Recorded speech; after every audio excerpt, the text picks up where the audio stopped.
جو ان کا نام رکھا تھا وہ یاد کرنا، وہ ہے روزبہ بن خصبودان۔ کیا؟ روزبہ جناب سلمان تھا، ان کی والدہ اور والد نے جو نام رکھا تھا وہ روزبہ بن خصبودان، سلمان محمد نے رکھا۔ توجہ ہے، سلمان محمد نے نام رکھا۔ اب معجزہ بھی ہوگا، واقعہ بھی ہوگا اور چھوٹی سی جنگ کی جھلک بھی ہوگی۔ توجہ ہے، ایک ہی گھونٹ میں آپ کو 4-5 ٹیسٹ دلوانے جا رہا ہے۔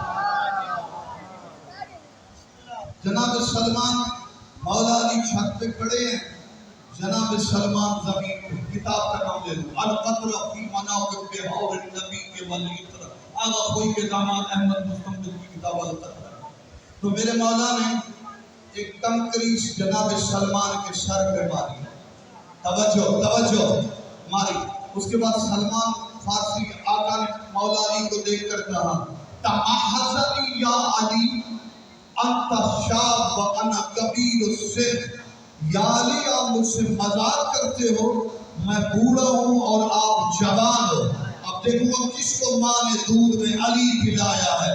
مولا علی فرماتے ہیں سلمان تو کیسے گمان کرتا ہے کہ تو ایج میں مجھ علی سے بڑا ہے؟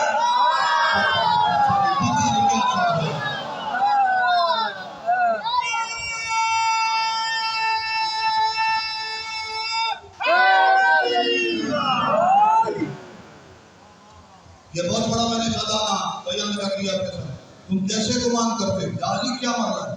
فرمایا دشت ارزان یاد ہے، دشت ارزان اس بستی میں بھی میں گیا ہوں، جناب سلمان فارسی کا گاؤں، آپ کی جماعت میں سلمان فارسی کا پیٹ ہے۔ توجہ فرما دیں، دشت ارزان یاد ہے، کہا یا علی کیا؟ فرمایا